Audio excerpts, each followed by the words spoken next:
집집마다 한 가정 정도는 가지고 있는 나와는 별 상관이 없는 것 같지만 그래도 나에게 많은 영향을 끼치는 무시할 수 없는 그런 엄마 친구의 아들 이야기를 저도 가지고 있습니다.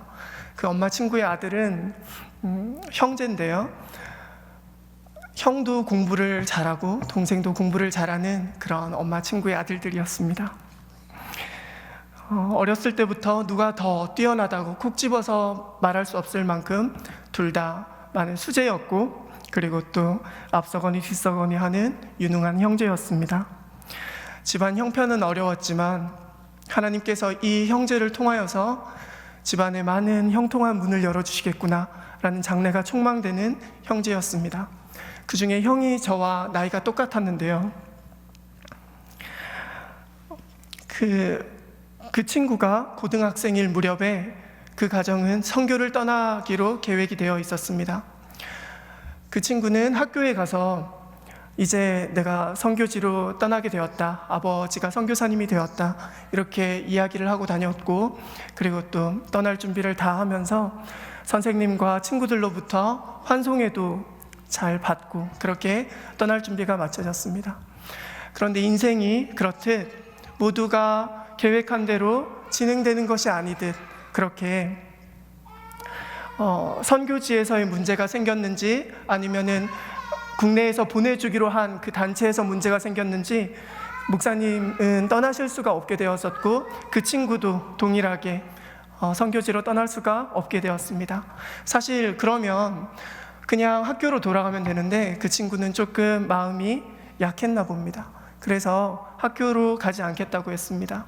급기야는 반 친구들이 그 친구의 집에 찾아왔고, 어떻게 알게 되었는지 모르겠지만 찾아오게 되었고, 어려운 가정의 형편과 이 모든 것들을 보여주기 싫었던 그 친구는 방문을 꼭 잠그고 나오지 않았습니다. 그렇게 그냥 친구들을 돌려보냈으면 좋았을 텐데 그 아버지 목사님은 그것을 용납하지 않고 그 방문을 열고 그 친구를 끄집어내었고, 그 친구는 그때로부터 학교를 다니지 않게 되었습니다.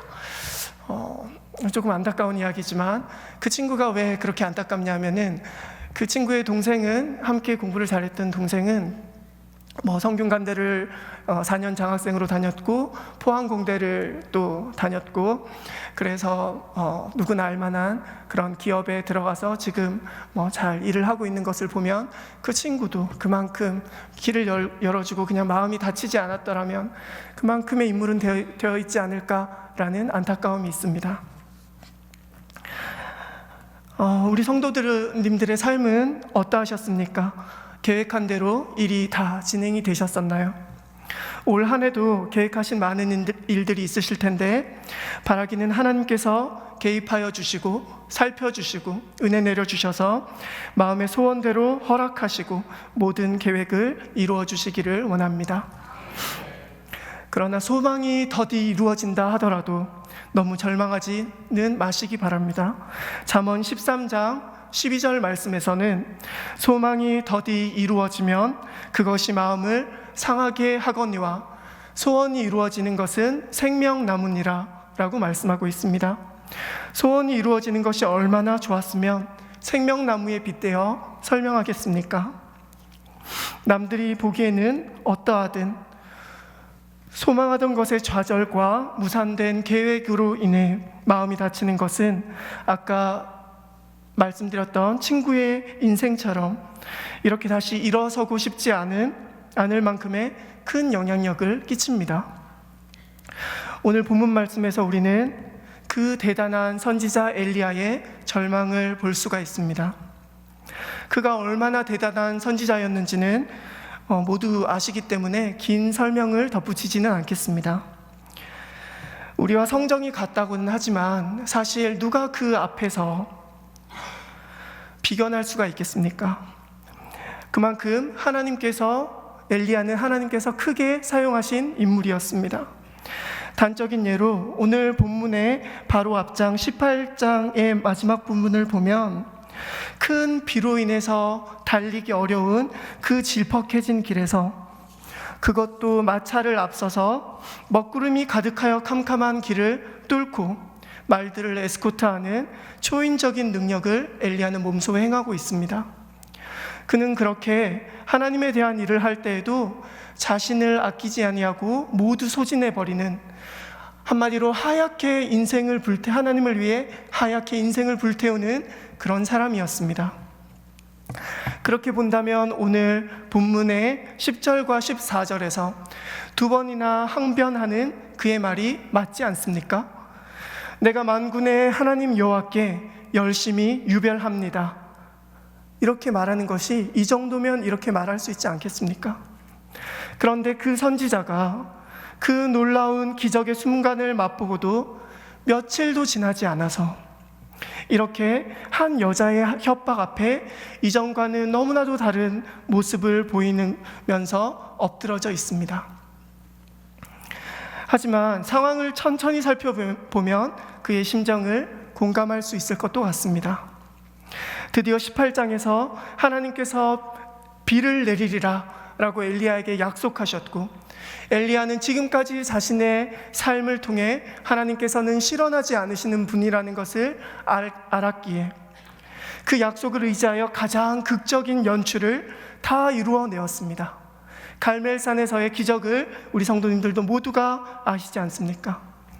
바알 신화를 보면, 고대 문헌에서 바알 신화를 보면 바알은 구름을 타고 날며 천둥 소리를 내고 비를 내리는 폭풍의 신으로 표현되기에 일단은 3년 6개월 동안 비가 내리지 않은 그것으로도 그 허상이, 바알의 힘이 없음이 다 드러났고, 이제는 여호와와 바알 중에 누가 하나님이신지는 이스라엘 백성도 이쪽 저쪽을 택하지 못하고 기웃등거린다면, 불로 응답하시는 분이 누구신지를 보여준다면 끝이 나는 일입니다. 아합과 이세벨이 의지하는 바알이 만군의 여호와 하나님 앞에서 얼마나 형편이 없는 존재인지 그것에서 엘리야는 모두 증명해 내었습니다. 돌과 흙까지 타버리는, 불로 돌이 타지는 않잖아요. 돌과 흙까지 타버리는 기적과, 그리고 그곳의 바알 선지자들을 모두 처형하는 그 극적인 상황과 드디어 비가 내림과 여호와의 능력으로 26km나 되는 거리를 에스코트하는 이 모든 일 후에 사실 엘리야의 입장에서는 그보다 더할 수는 없었을 것입니다. 내가 할 일을 다 해보았기에, 하나님의 기적을 보여줄 수 있는 만큼 다 보여주었기에, 할 만큼 다 했는데도 지금 19장에서는 그 상황이 통하지 않는 것입니다. 모든 것을 했는데 안 통하면은 묘수가 있겠습니까? 더욱이 이 기나긴 싸움을 더 이상 계속해서 이어나가기에는 그의 마음은 다 무너져 내려 있었습니다. 저는 설교에 사실 제 이야기를 잘 하지 않는 편이지만 내용이 너무 이렇게만 가면 재미없을까봐 제 이야기를 조금 하겠습니다. 저는 대학부 시절에 조금 늦게 그렇게 군대를 갔습니다. 그리고 또래보다 늦게 갔기 때문에 교회 형들은, 신영아 너는 군대를 가면은 형들을 되게 좋아했기 때문에 형들을 좋아하는 만큼만 하면 다 칭찬받고 사랑받을 거다라는 이야기를 들었었습니다. 그래서 저는 제가 군생활을 잘할 줄 알았습니다. 그런데 훈련소에서 왜 제가 또 군생활을 잘할 거라고 생각을 했냐면은, 처음 훈련소에서 보급품을 받았는데 제 번호가 203번이었습니다. 제 뒤에는 조금 몇 사람 안 되는 대원들이 남아있었고 훈련병들이 남아있었고, 그런데 제가 203번이었는데 200번까지는 보급품을 받았습니다. 무슨 보급품을 받았냐면 운동화를 받았습니다. 그런데 저는 200개만 준비되어 있기 때문에 며칠 후에 도착한다는 것입니다. 그래서 그때 동안 한 몇 주간을 군화를 신고 이렇게 일상생활을 했습니다. 근데 다 아시겠지만, 군대 다녀오신 우리 선배님들은 다 아시겠지만 군화가 무겁지 않습니까? 그래서 그러다가 1차 체력 검정 테스트 날이 다가왔는데 그날 때마침 운동화가 왔습니다. 그런데 운동화를 신어봤는데 너무 가벼운 겁니다. 정말 날아갈 듯이 그렇게 가벼운 겁니다. 그래서 그 체력 검정 테스트가 4km 오래 달리기였던 것 같습니다. 그런데 그날 그렇게 가벼운 마음으로 달렸더니 2개 중대로 나누어져서 한 100명 가량이 뛰었는데 그 중에 몇 등을 했을 것 같습니까? 네, 1등을 했습니다. 그런데 그렇게 무거운 구단을 신다가 갑자기 신어서 그런지 지금은 그렇게 체력이 좋지는 않습니다. 네, 그런데 1등을 했습니다. 그리고 사격도 전체 인원 중에 중대에서 12명 안에 들어서 포상으로 이렇게 집에 전화를 할 수가 있었습니다. 그래서 저는 제가 군생활을 잘할 줄만 알았습니다. 그런데 전경으로 차출이 되어서 배치를 받게 되었는데 구타가 있는 것입니다. 심지어 나는 맞아도 되는데 후임들도 괴롭히라고 이런 명령이 떨어지는 것입니다. 그래서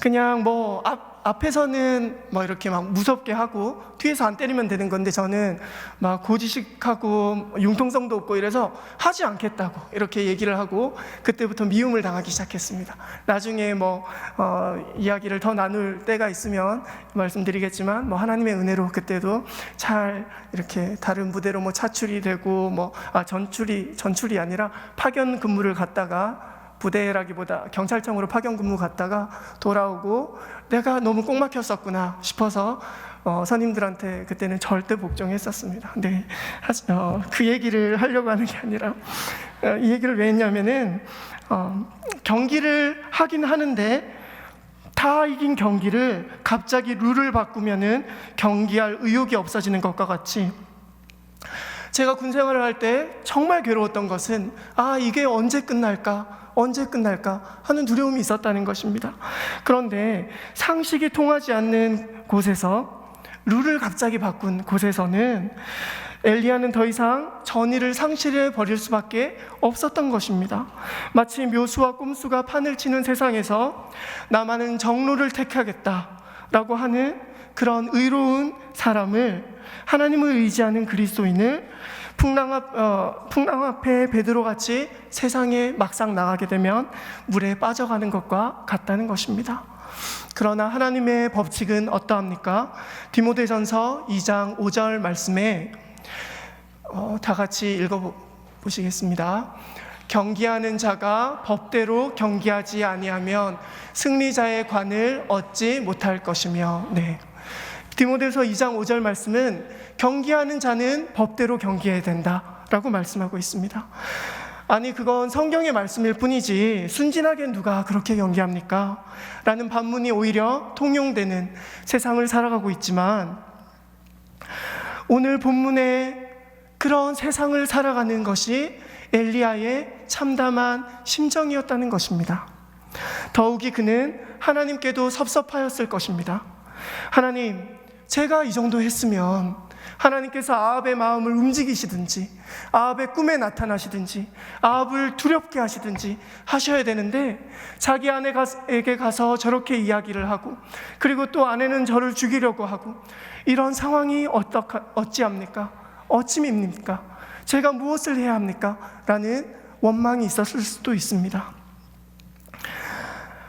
하지만 엘리야를 죽이겠다는 이세벨의 기세등등함은 역사의 수레바퀴 안에서 한치의 오차도 없는 하나님의 계획하심대로 열왕기하 9장에서 보면 비참한 최후를 맞이하게 됩니다. 그녀가 만약 그런 결과를 미리 보고도 그런 일을 하였다면 그녀는 어리석었겠죠. 그리고 그러지 아니하였겠죠. 미리 보았다면.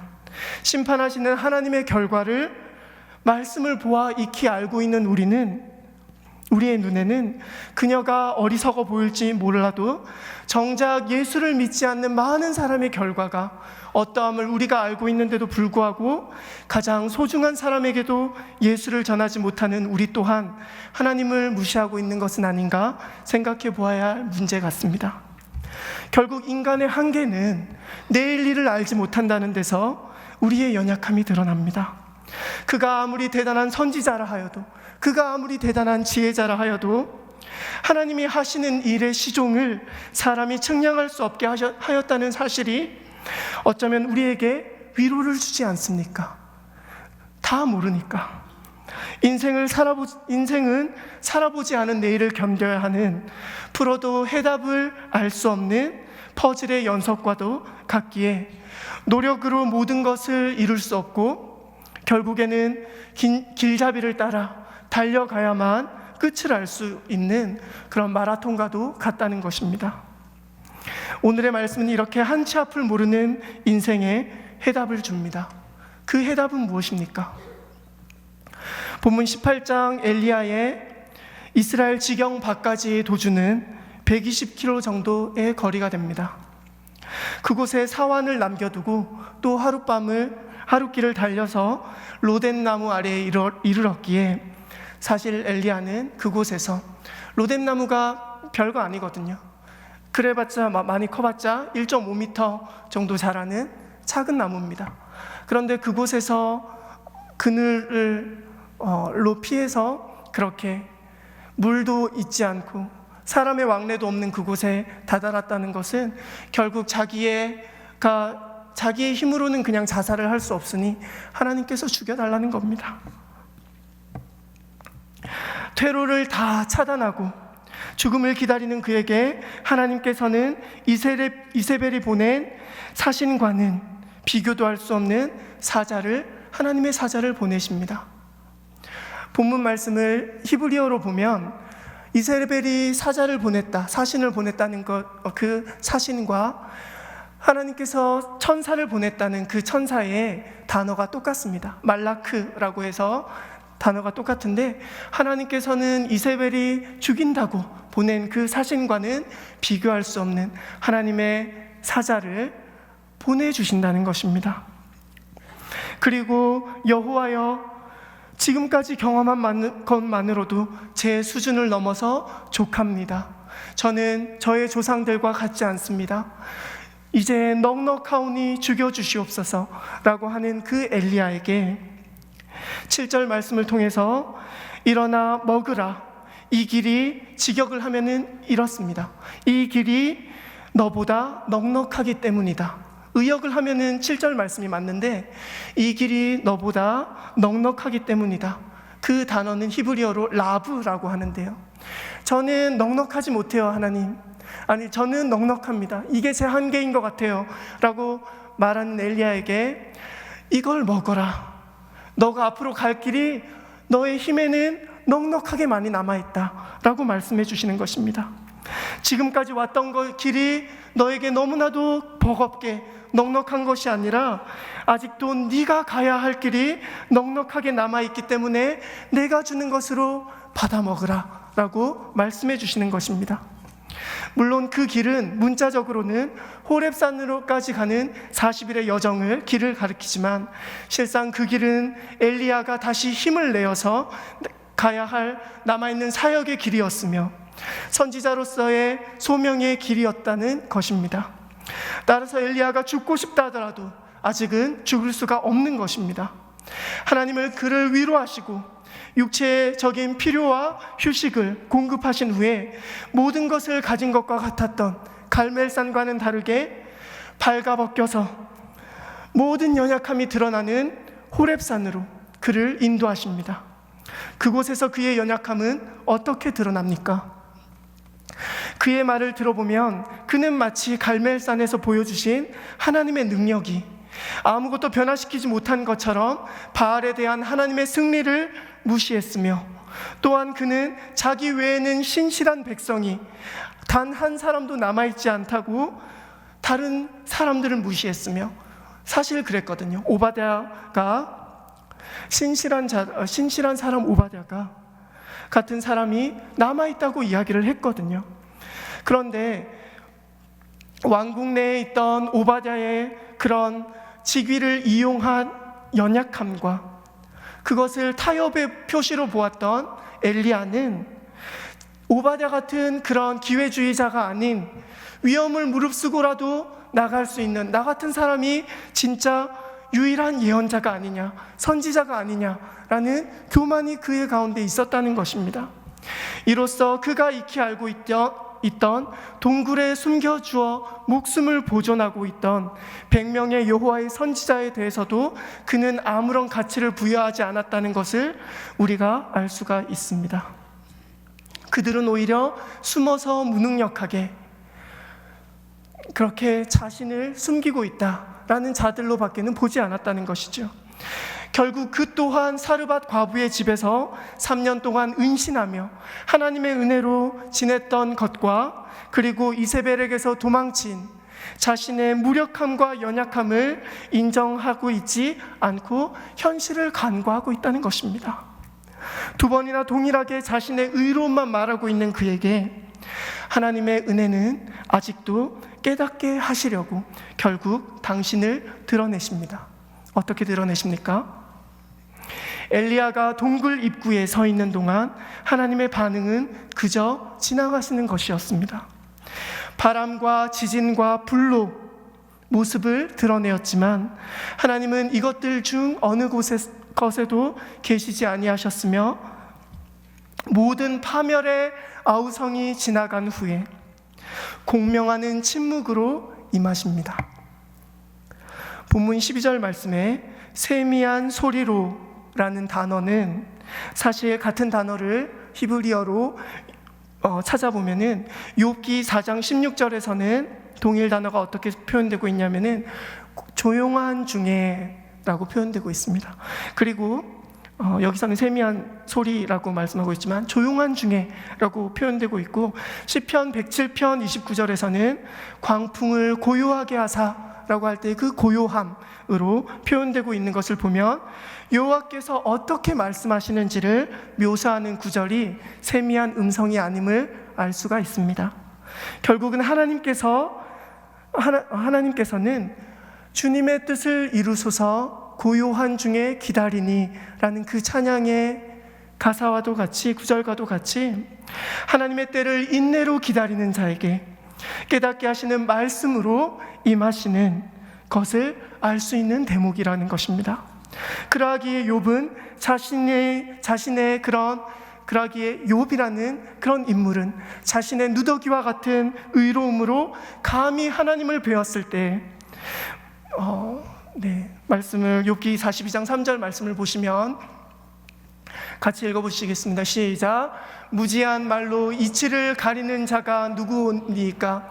나는 깨닫지도 못한 일을 말하였고 스스로 알 수도 없고 헤아리기도 어려운 일을 말하였나이다 라고 말씀하고 있는 것입니다.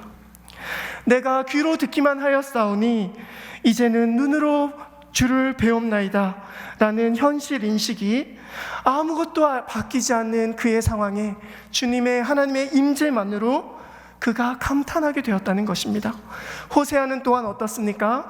절망적인 이스라엘의 상황을 하나님의 마음을 대신해서 체험하며 절망이다 절망이다라는 것을 알았지만 결국 이런 것이 없더라도 나는 여호와만으로 즐거워할 것입니다 라는 그의 고백이 하나님의 존전을 체험하였을 때 존전에서 고백되어지지 않습니까? 에스겔도 이사야도 예레미야도 오히려 그들의 눈물과 한탄이 하나님의 마음을 대언하였듯이 그들의 고통 가운데 임하신 하나님의 존재만으로 그들은 소망을 바라볼 수 있었다는 것입니다. 욥처럼 그런 크신 하나님을 경험해야만이 우리 성도님들 또한 알 수 있다고 하는 것이 아닙니다. 오히려 보지 않고도 믿은 백부장의 믿음처럼 하나님의 말씀을 의지하여 우리에게 말씀이 주어졌기에 하나님의 말씀을 통하여서 일하심을 기대할 때 우리를 향하신 하나님의 긍휼만 붙잡는다면 우리에게 그때서야 소망이 있다는 것입니다. 견디고 견디어서 더는 늘릴 수 없을 것만 같은 그 팽팽해진 긴장감을 결국은 끊어버려야만 끝이 난다는 것이 아니라 내가 버티고 버텨야지만 하나님의 일이 성취될 것만 같은, 그래도 좋은 날이 버텨야지만 올 것만 같은 서름 가득한 기도의 제목들이 오늘도 제단을 적시고 있는 이 현실에서 너무 안 좋은 일이 많기 때문에 하나님 그래도 이 안 좋은 일 때문에 내가 하나님을 바라볼 수 있지 않습니까? 라는 자조에 섞인 그런 하나님을 만날 수 있는 그런 기대가 아니라, 결국 오늘 말씀에서 하나님은 광풍 가운데서, 몸이 떨려오는 지진 가운데서, 두려운 불 가운데서만 일하시는 분이 아니라 그곳으로 내가 큰 것을 보여줄게. 너가 기다리고 기다려야지만 네 차례가 되면 줄게. 기도의 분량을 더 채우면 내가 네가 원하는 것을 들어줄게 라는 기준이 높으신 하나님이 아니라, 무언가 대단한 것이 아니라도 하나님의 임재만으로도 모든 것을 대체하시는 큰 위엄으로 이사야를 죽은 것과 같이 만드시고, 제단 숯불을 입술에 대셔서 부정하였던 자를 그렇게 정결하게 하시고 사용하시는 것처럼, 누구도 대체할 수 없었던 것 같았던 대제국 바벨론과 페르시아와 로마가 금과 은과 놋과 철로 강한 것 같이 보여도 결국은 별거 아닌 것 같았던 그 돌이 하나 날아왔을 때 모두 무너져 내리고, 결국 우리 구주 그리스도께서 세상에 오시고 제국을 엎으시고 하나님 나라를 지금도 이 땅에 임하게 하시는 것을 기대함으로 바라보는 성도들에게 말씀이 결국은 평안함으로, 이루어지지 않은 것 같은 때에도 하나님을 기대함으로, 소망으로 임하게 된다는 것입니다. 결국 예수를 믿는 것은 누구든 고지를 더 빨리 점령하기 위해서 분투해가는 세상에서 나도 빨대를 하나 더 꽂아서 내 몫을 하나라도 더 빨리 차지해야 되겠다, 이렇게 하나님을 이용하는 것이 아니라, 예수께서 그러하셨듯이 30년 된 병자처럼 자기의 힘으로 세상을 감당할 수 없어서 그렇게 누가 나에게 도움이 될까 하는 그런 어려운 처지의 이웃을 내가 당해본 경험을 비추어서, 오히려 내가 당해보지 않은 경험을, 고통의 경험을 쉽게 판단하지 않음으로 인해서 그렇게 예수님처럼 위로해 나가는 것입니다. 그 안에서 그리스도의 사랑이 온전하게 될 수 있다는 것입니다. 그래서 오늘 함께 읽은 본문 말씀은 결국 하나님의 때가 되자 하나님께서 심판하신다고 선언하시는 것으로 막을 내리고 있습니다. 드디어 말씀을 받았는데 하나님께서 엘리야에게 이르시되 라고 말씀을 받았는데 그 내용이 무엇이었습니까? 우리가 오늘 말씀을 통해서 바라보아야 하는 것이 그러면 무엇입니까? 사람을 세우는 사명을 부여받은 것입니다. 나에게 어려웠던, 그리고 나에게는 감당할 수 없었던 그 모든 상황을 딛고 이제 내가 나의 자녀에게, 우리 교회가 다음 세대에게 무엇을 할 수 있는지를 하나님께서 일러주시는 것으로 함께 오늘 우리 성도들과 나누고자 하는 것입니다. 엘리야가 바라본 세상이 다 무너져 내려가는 듯이 보였다 하더라도 하나님은 또 다음의 사명자를 엘리야를 통해서 세우시기를 원하십니다. 영화나 소설은 아름다운 결말이 있기 때문에 소중히 간직할 수 있을지는 몰라도 사실 죄의 오물로 범벅된 인간의 역사는 그렇게 아름답게 포장할 수만은 없습니다. 그러나 영원히 아름다운 것은 서로 없다 하더라도 이 땅에서도 알아갈수록 아름다운 것이 분명 있습니다. 힘든 길을 돌고 돌아도 끝내는 아름다운 영화가 되는 그 일은 주님께서 동행해 가시는 것밖에는 해결책이 없습니다. 문제가 있는 가정과, 문제가 있는 직장과, 문제가 있는 모든 관계 안에서도 진정한 용서가 있고 사랑이 있는 것은 하나님께서 동행하시면서 걸어가는 고난 가운데서도 남을 이해하고 예수님의 마음을 품고 결국 하루하루를 하나님의 임재를 느끼며 버티고 소망하는 것밖에는 없다는 것입니다.